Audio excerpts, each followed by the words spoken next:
Welcome back to Ascend Legal 101. I'm Ramona, and this is the place we're having hard conversations to help you develop strategies to navigate these changing times.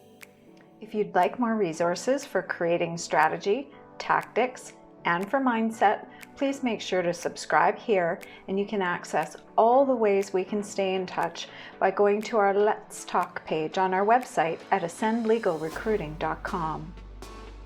In this video of the series called Reinventing Your Corporate Culture, we're going to find the hidden subculture in your firm. And for many firms, it's not that hidden. If you've missed previous videos in this series, I'm going to put a link to the playlist somewhere around here. I'm not sure where it shows up. But before we get to your hidden subculture, let's review where we've been. Number one, you've set clear business goals.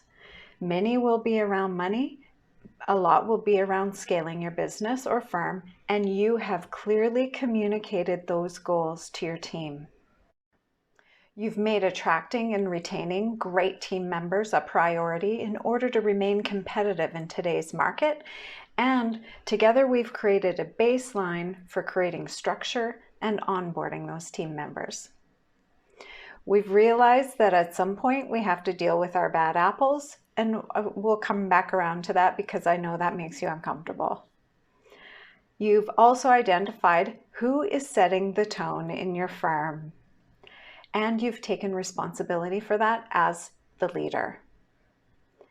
We've created a clear picture of where your firm culture is at right now, and you know what you do not want your firm culture to feel or be like, and you do know what you do want your firm culture to feel and be like.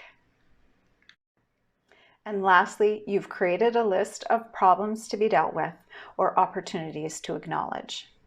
So today, my pretties, we are going to look in the dark places. Using the exercises that we've already done, let's take a look at your subculture. Let's take a look at what is really happening at your firm. I have lawyers tell me all the time about their plans, their firm, their philosophy, and all the good ways that they're moving forward. And when their staff leave them, or after I've placed somebody at their firm, that's when I always find out the truth. They talk a good game, but the reality is sometimes quite different. Sometimes I find out the truth after I've referred clients to them, and my referrals come back to me with a nightmare story about the reality of their experience. And I hate that.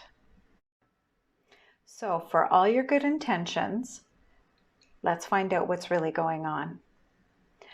Ask yourselves, what I find is that a lot of times the leaders in the firm really actually know what the problems are, they just aren't willing to deal with them. So again, we're referring back to the exercises we've already completed. So ask yourself and tell yourself the truth. Ask your partners. Ask your staff.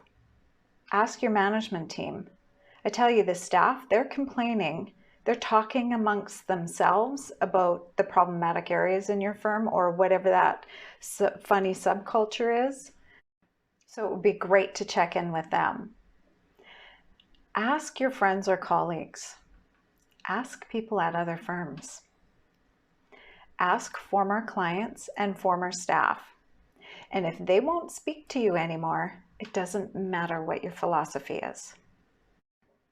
Whenever I'm working with a new candidate, I always ask them if there is a firm that they would never work at or a lawyer they would never work for.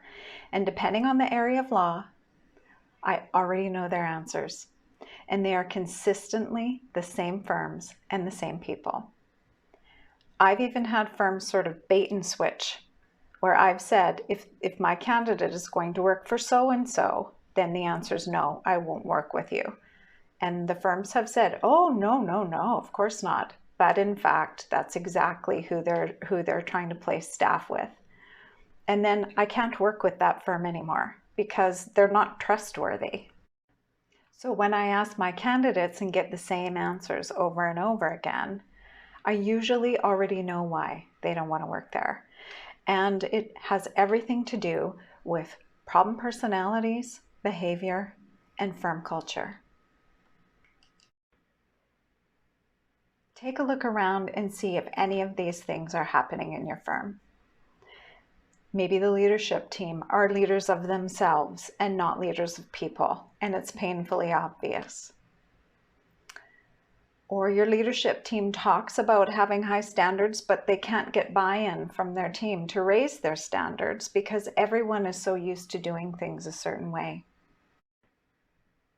Maybe a regulatory body has suggested implementing changes, and instead of working with the regulator and your team to find a way to fix the problem and implement systems to prevent reoccurrence of that problem, you spend all of your time finding a workaround for the problem so that you don't have to meet the regulatory standard. Sadly, that's a true story. Is every day at your firm just one big pissing contest? Do you give some of the partners or leadership team at your firm a pass on inappropriate behavior? Do you think that it's never going to catch up to you? Do you hope that person will retire or leave so that you don't have to deal with them? Same thing goes for some of your staff or leadership team.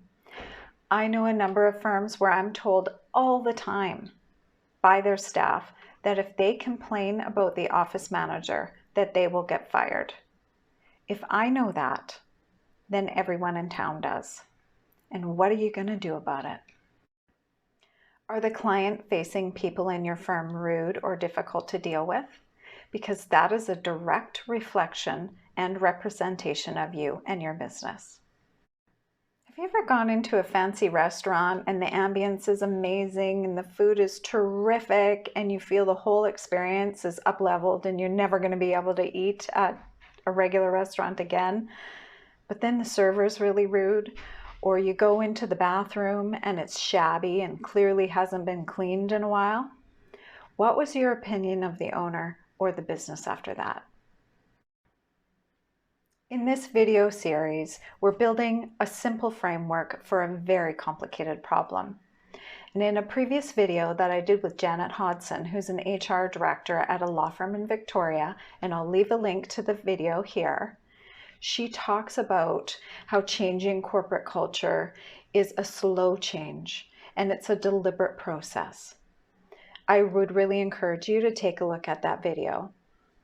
Some leadership teams pretend not to know that there's an underlying subculture at their firm because they're really sort of busy with the marketing department touting the benefits of their philosophy of practicing law, or how great it is to work there.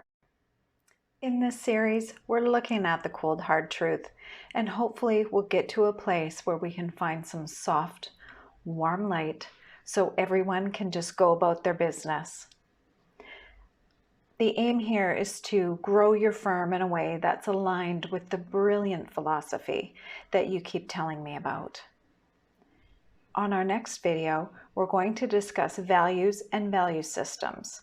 And until then, please know I'm rooting for you. Thanks for joining me today.